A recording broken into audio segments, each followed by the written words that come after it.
Então, com a palavra, o Mauro Silva. Eu vou tocar no ponto específico e vou... Dois pontos específicos que tem a ver com a fala do TCU e acrescentar algo estritamente dentro do tempo, né?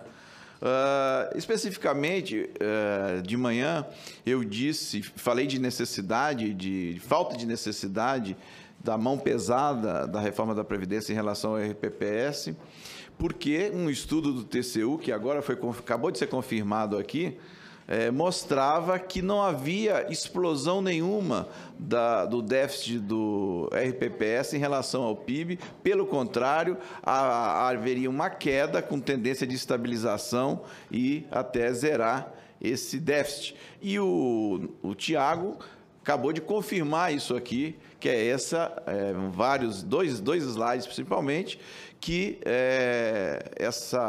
esse déficit, chamado aí, eu vou entrar nessa nomenclatura, de déficit, ele está estabilizado com tendência de queda em relação ao PIB. Então, qual foi o meu argumento, então? Que todo aquele discurso de que sem a reforma o Brasil quebraria no dia seguinte à tarde, em relação ao RPPS, já que hoje a situação o déficit em relação ao PIB só tende a melhorar, não me parece coerente esse discurso. E isso... Posso fazer só um comentário? Porque o dado realizado estável, por que você conclui automaticamente que ele vai continuar estável?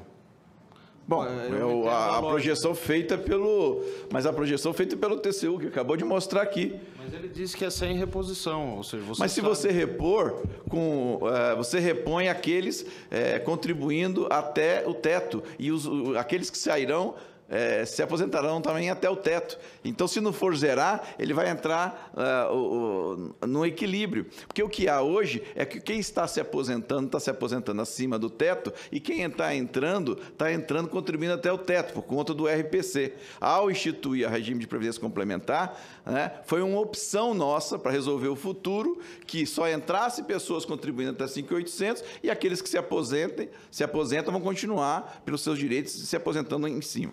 E isso provocaria um primeiro déficit e depois tenderia a resolver. O que eu disse de manhã, e provado agora pelo TCU, é que esse déficit não está explosivo, ele não está causando uma hecatombe na economia, pelo contrário, em relação ao PIB, ele está estável com tendência de queda. Isso foi o que eu disse de manhã. E aí, agora comprovado, mais uma vez, pelo TCU. O que eu quero acrescentar também, lançar essa pergunta, eu li um relatório do TCU, e aí, de repente, posso estar errado, né? Fazendo duras críticas ao levantamento atuarial que todo ano é juntado à lei de orçamento, né? Porque os tal do 1,3 tri. E eu analisei, não sou atuário, mas sei analisar premissas, e analisei as premissas e apontei isso numa petição ao STF, apontei vários erros crassos mesmos, ridículos e primários, no levantamento atuarial do governo quanto às premissas. Não considera aqueles que saem e deixam seus recursos aqui, não considera o valor, se você eventualmente trabalhou no RGPS, ele considerava uma reposição de 100%, quando na verdade não é uma reposição de 100%, porque as pessoas entram agora pelo RPC e não mais integralmente. Uma série de erros para chegar nesse 1,3 tri de premissas, fora a base de dados que eles mesmos admitem nesse levantamento que ela não é completa. Está escrito lá na premissa, eles admitem que a base de dados não é completa. Então, e eu tirei muitas dessas críticas do TCU, eu queria até depois ouvir o Tiago sobre isso, mas não vou, de repente, nem usar o tempo todo, lembrar o que o Felipe falou, que foi lá no relatório da CPI da Previdência e usou. Você devia ter lido mais o relatório da CPI da Previdência, Felipe, para olhar o que ela disse em relação à desnecessidade, pelo menos neste momento da reforma. Não é desnecessidade para sempre. O que disse no relatório da CPI da Previdência é que antes da União fazer o seu trabalho de casa, antes dela combater sonegador, antes dela parar de dar refis, tá certo? Sem combater grandemente as fraudes, aliás, isso veio no pacote, o combate às fraudes. O combate à sonegação, eu sou da Receita Federal, 0. Combate à sonegação, 0. Né? Com relação ao refis, o que veio não combateu todo o refis, mas aí a gente se estenderia muito. Mas o combate à sonegação no atual governo e no governo anterior, zero. Nós temos quase 600 bilhões de sonegação no total, desses uns 370 da União e de contribuição previdenciária, uns 180 bilhões de sonegações ano. Se a gente combatesse 30% disso, nós estaríamos aí em torno de 60 bi ano, né, para os recursos da Previdência. Então, quando eu falo, alguém falou aqui de honestidade e tal, nesse sentido, Bruno, quando você não encara essa falta do lado da Receita, aí falta honestidade no debate com a sociedade, não é comigo. É com a sociedade. Eu não cheguei para a sociedade e coloquei lá e falei assim, olha, o problema das receitas são esses, as despesas são aquele. Eu só falei de problemas com as despesas. Eu não assumi que o governo não combateu sonegação. Não, nosso governo nunca assumiu isso. E não combateu. Eu falo isso que não combateu. Eu não estou falando de estoque, não. Muita gente vem com esse papo. Você está fazendo estoque, cobrou uma vez, acabou. Não. Quando você combate a sonegação, é para todo ano. Então... Por que você não faz uma conta e mostra quanto que a sonegação dá por ano?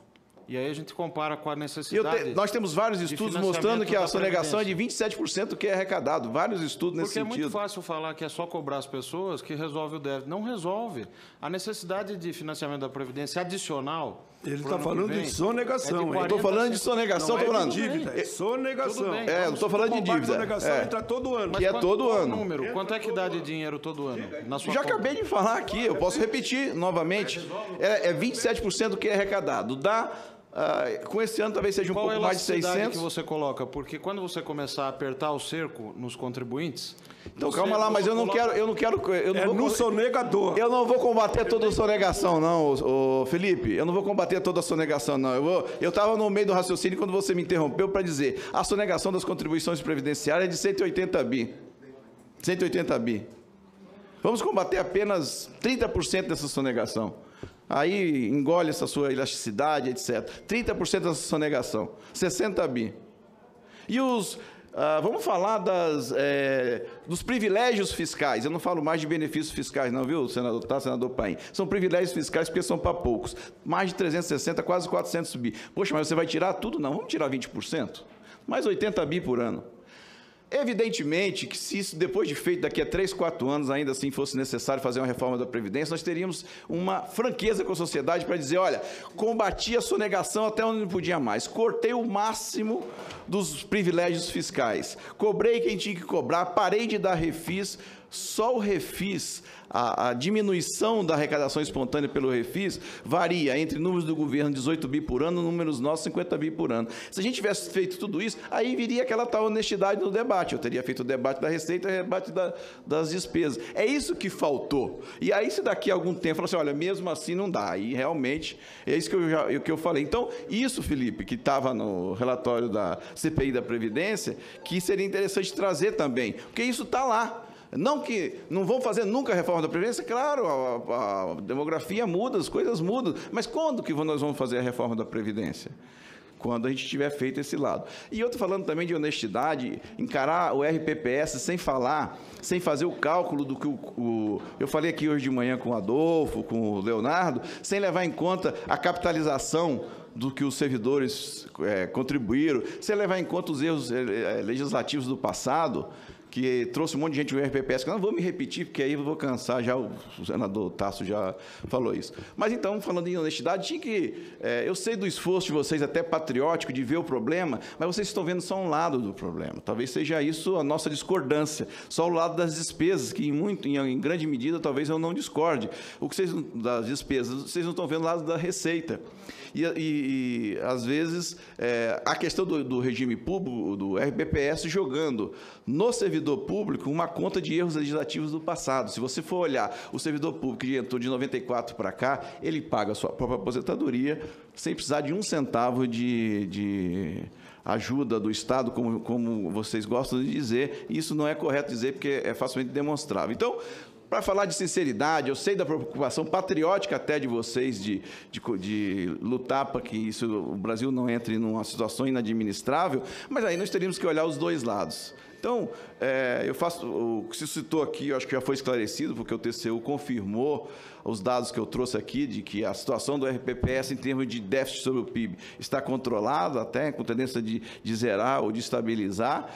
E eu até questionei se, de fato, aqueles estudos que eu vi do TCU que criticavam fortemente o levantamento atuarial do governo ainda estão em vigor, se vocês confirmam a existência desses estudos.